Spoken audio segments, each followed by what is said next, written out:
Good people will fight if we lead them. People keep telling me they know me. No one does.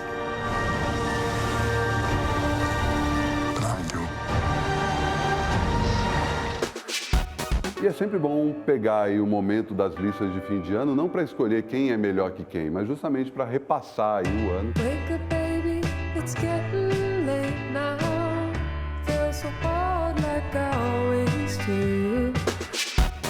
I knew that Playmobil was looking for a story.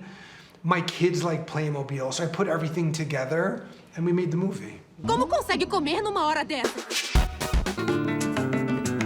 Duas coisas podem inspirar o artista, sempre, implacavelmente, a vida e a arte.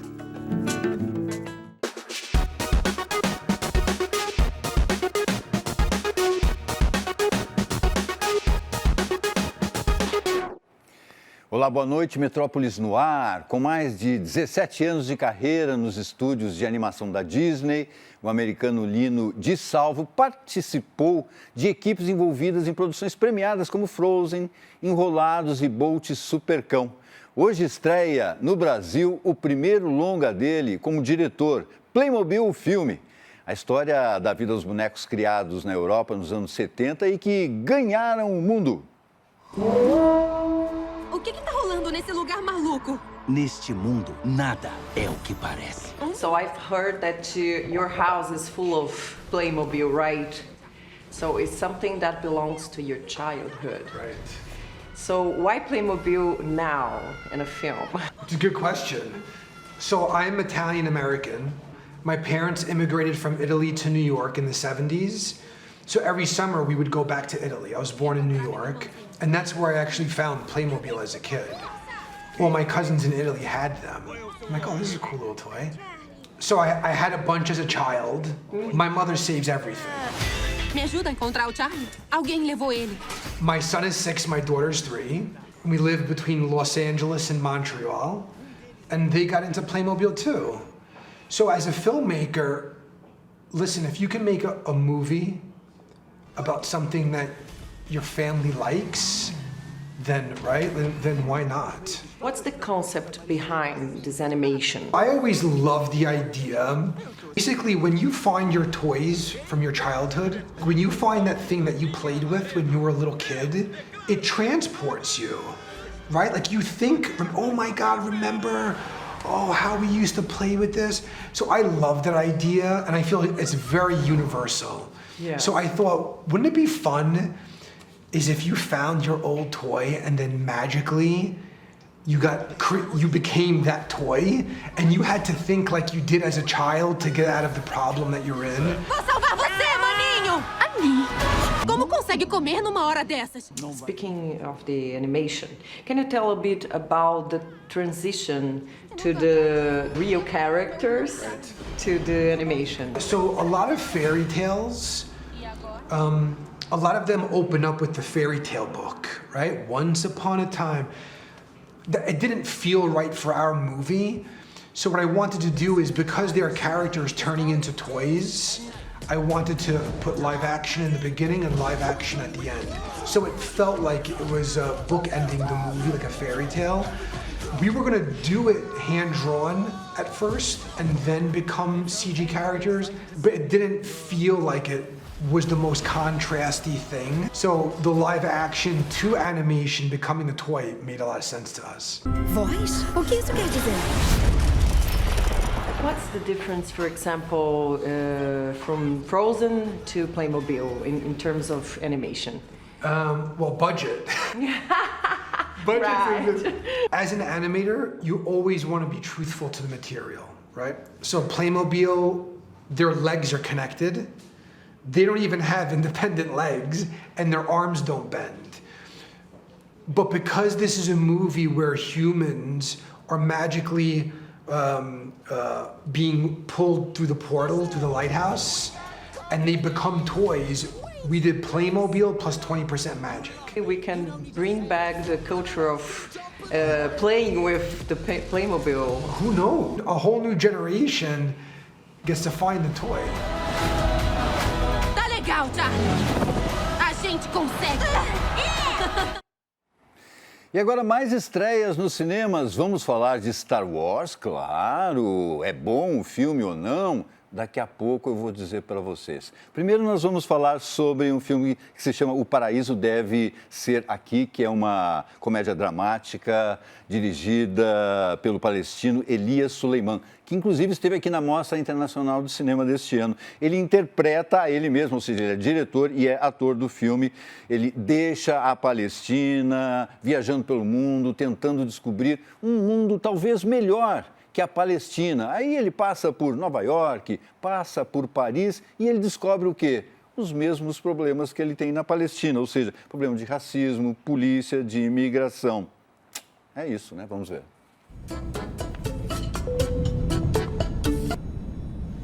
Bienvenue à Paris. Merci.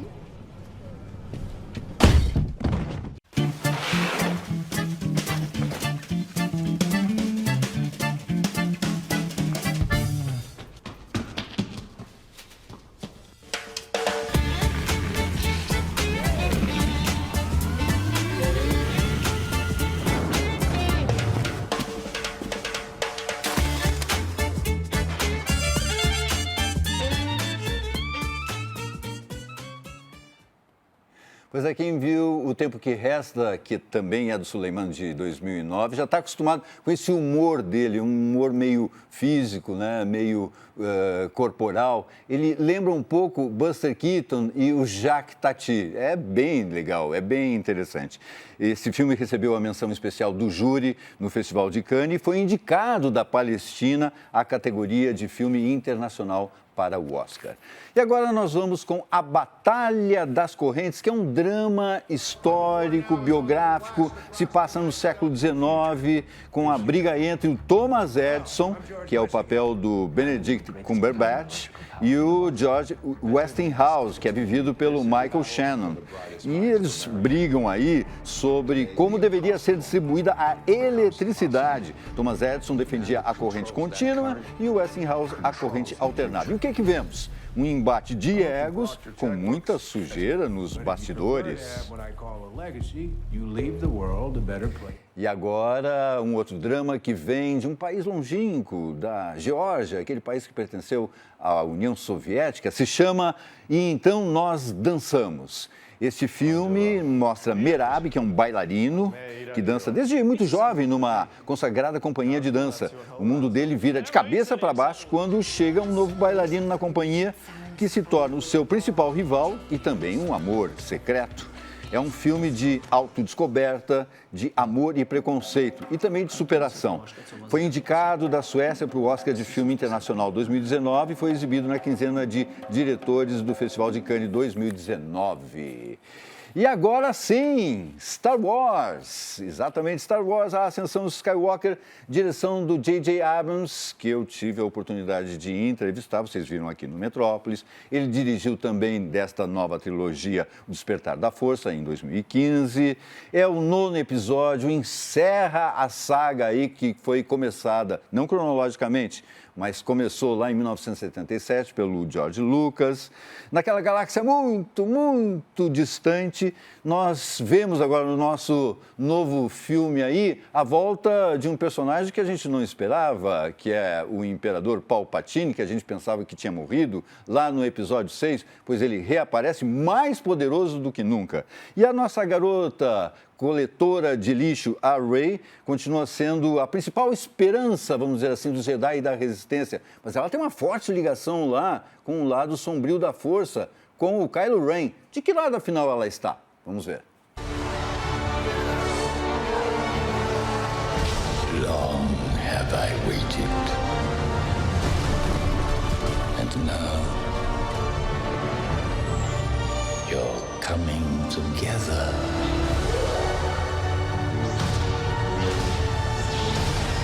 Is your undoing.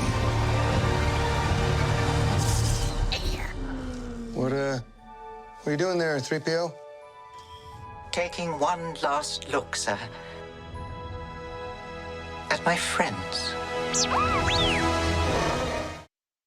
Olha, encerrar uma saga que começou há 42 anos, 1977, né, que passa de pai e mãe para filho e filha, não é fácil. Não é fácil porque todo mundo tem um amor gigantesco por essa saga que passou por muitas mãos. Então, você conseguir consertar todos os fiapos e as coisas que ficaram não tão bem esclarecidas nos outros filmes, não é fácil. Mas foi o que o J.J. Abrams tentou fazer neste filme. O que tem de importante que a gente descobre, que eu não vou contar para vocês, é o seguinte: qual é a família da heroína Rey? A gente descobre, mas eu não vou contar. E o que desagrada... Eu ontem fui à sessão, eu fui na sessão de pré-estreia. E a gente vai mostrar uma matéria. Eu fiz uma matéria e a gente vai mostrar aqui no Metrópolis amanhã. Muitos fãs, chamados fãs raiz, detestaram o filme, porque acharam que tem muito fanservice. Fanservice é assim, quando você quer agradar demais os fãs e acaba estragando a história. Porque fica parecendo o quê? Final de novela, onde tudo fica bem, todo mundo casa, todo mundo fica legalzinho, Um pouco de Star Wars tem isso, o que me desagradou. Mas é Star Wars. Eu tenho uma paixão por Star Wars desde o início, desde que meu pai me levava para ver Star Wars lá nos anos 70. Então, não deixo de gostar. Mas tenho as minhas críticas, sim, a esse último episódio. Acho que tem essa questão. Agora, o que tem de legal em Star Wars é que ele é fabulístico, é uma fábula, então tudo pode acontecer. E mais ainda, somente com a resistência da razão a gente pode derrotar as forças totalitárias e obscurantistas. Está dado o recado. Mais um filme agora, se chama Carta Registrada, é um drama egípcio. Se passa no Cairo, que é mostrada como uma cidade de gente angustiada, pobre, conservadora. É aqui que a personagem Hala, ex-professora, sofre de depressão, pensa em suicídio e, ao mesmo tempo, que ela tem que cuidar do próprio bebê. Ela não aceita muito bem a maternidade, não ama o marido, nem ninguém ao seu redor. É isso que o diretor quer questionar, o papel da mulher na sociedade e o que ela está destinada. Ela está destinada realmente a se casar, a ter filho? Como é que ficam os seus próprios desejos? Esse filme foi selecionado para o Festival de Toronto. E as pré-listas do Oscar, hein? Você estava esperando que o Brasil estivesse entre os filmes, melhor filme internacional para o Oscar? Eu estava esperando que sim, porque gosto muito da Vida Invisível. Infelizmente, ele ficou de fora. Aliás, nenhum filme latino-americano entrou na lista, o que é preocupante. Os caras são muito eurocentristas, apesar que tem filme da Ásia também. Agora, nós entramos numa categoria muito importante e interessante, que é de documentários. Entrou com o documentário Democracia em Vertigem, que é dirigido pela Petra Costa, a mesma diretora de Helena, de 2012. O filme mostra a polarização política do Brasil, analisando a ascensão e a queda do Lula e da Dilma Rousseff. A questão política aí se mistura com memórias pessoais. É uma abordagem bem intimista. Quando passou no Festival de Sundance, em 2019, ele foi ovacionado. E ele já está disponível para assistir na Netflix. Agora vamos torcer para que entre na lista final lá em janeiro. E agora a nossa dica de quadrinhos da semana, com uma história da imigração japonesa no Brasil.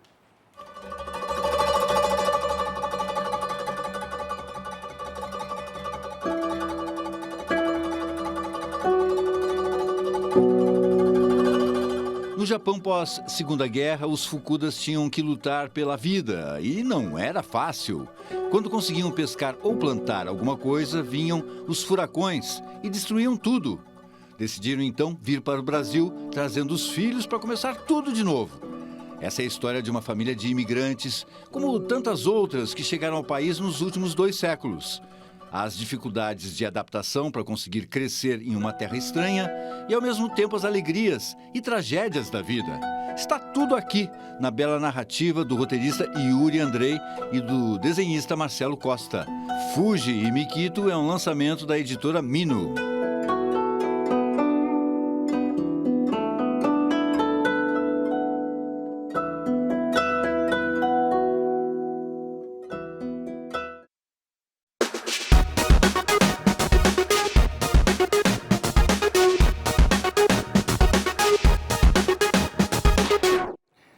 E o país perdeu hoje um de seus maiores símbolos. Morreu aos 92 anos o artista pernambucano Francisco Brenan, responsável por obras que são um cartão postal de Recife, além de uma antiga olaria transformada em ateliê e museu com cerca de 3.000 obras, a Cidadela de São Francisco.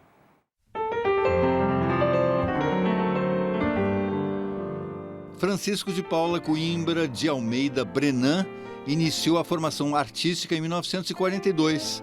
Deu os primeiros passos na pintura, mas logo tomou gosto pela cerâmica, incentivado por Pablo Picasso, Juan Miró e Leger, artistas com quem teve contato quando morou em Paris. Eu tendo um passado de pintor ligado à Escola de Paris, e até poderia dizer um bem comportado aluno da Escola de Paris, no momento em que eu comecei a cerâmica, eu me senti absolutamente liberto, sobretudo porque, se tratando de uma técnica nova, era como se fosse uma espécie de moral provisória, alguma coisa em que eu não tinha nenhum compromisso com tudo aquilo que eu já havia aprendido. Isso me deu uma liberdade extrema. Esse relacionamento com formas ditas sexuais ou ligadas à própria natureza, à fecundação, à fertilidade e à reprodução. Evidentemente, eu respondo isso invariavelmente até a exaustão. As coisas são eternas porque se reproduzem.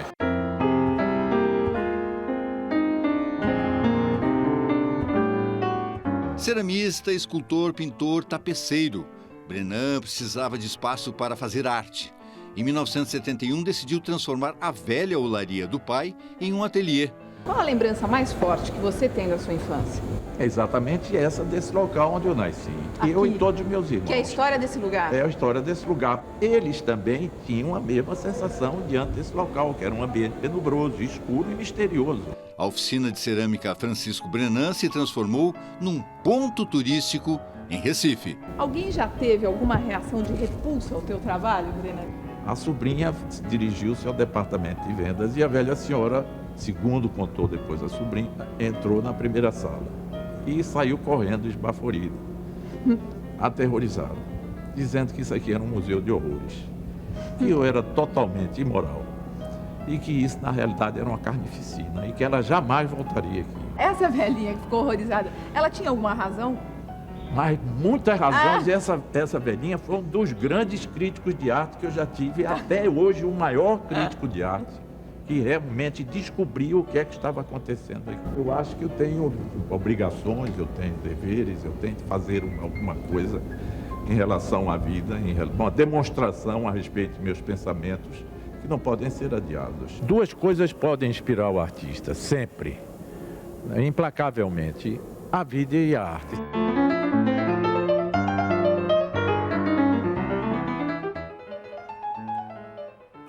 Quinta-feira é dia de #TBT e para relembrar um dos momentos vividos aqui, fomos ao nosso arquivo e descobrimos que no dia 19 de dezembro de 1990, o cantor e compositor Gessé esteve no programa falando do show Terra e Céu, que estava apresentando em São Paulo. Dono de uma voz potente, Gessé gravou 12 discos na carreira, fez muito sucesso nos anos 80. Ele morreu em 1993, vítima de um acidente de carro. Então, vamos rever esse momento dele no Metrópolis. E a gente volta já já. Debulhar o trigo, recolher cada bago do trigo, né? Cio da Terra, Renato Teixeira. É de sonho e de pó, o destino de um só, feito eu perdido em pensamento. Você foi roqueiro, Gessé? Sou roqueiro. Ah, não. Quem é roqueiro? Quem foi roqueiro? Nunca deixa de ser? Jamais. É mesmo? Eu fui músico de baile durante 13 anos, né? E as minhas influências, Paul McCartney, John Lennon, Led Zeppelin, Deep Purple, quer dizer, roqueiro. Ainda que eu falasse a língua dos homens, que eu falasse a língua dos anjos, sem amor eu nada seria.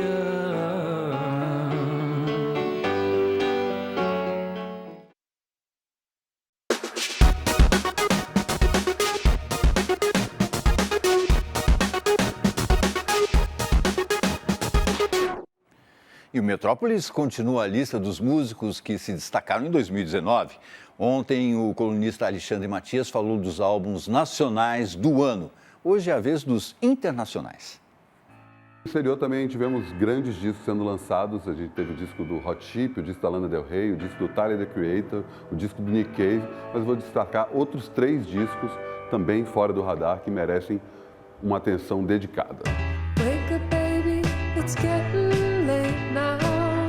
Feels so hard like I always do. O primeiro deles é de uma artista que é pouco conhecida no Brasil, ela chama Wise Blood, o disco se chama Titanic Rising, ela canta, compõe, toca piano e faz umas músicas incríveis. É uma espécie de Tapestry, que é o disco clássico da Carole King, só que da Karen Carpenter. Ela mistura 2 universos, tanto um lado mais balada, folk, quanto um lado mais pop, e é um disco deslumbrante.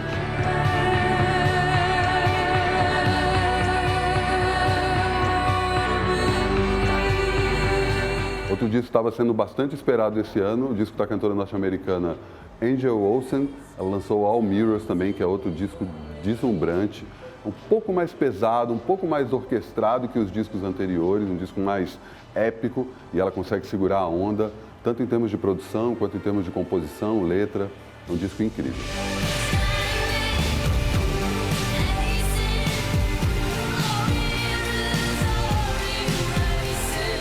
Para encerrar essa lista de indicações sobre grandes discos de 2019, também vale a pena observar o trabalho do inglês Michael Kiwanuka, que acabou de lançar seu 3º disco, descasso, assim, soul music, funk, bem pesado, com uma mistura meio de Marvin Gaye, mas tem um olhar um pouco parecendo com Van Morrison. Ele tem um jeito de cantar que vai um pouco na linha do folk, embora ele seja um cantor mais centrado na soul music. Um disco orquestrado, bonito, enfim, tem um pouco de Curtis Mayfield, vale muito a pena ouvir. Kiwanuka, que é o sobrenome dele, é o nome desse disco.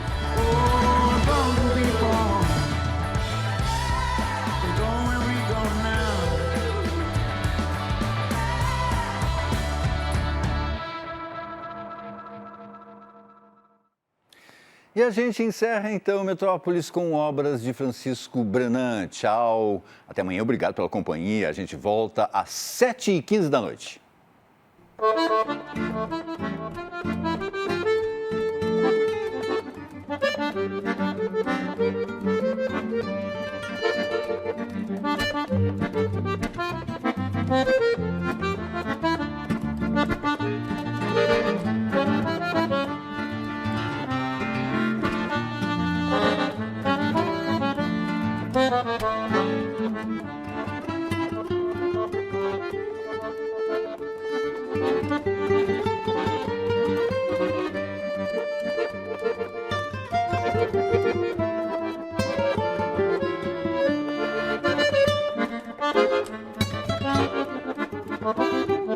Thank you.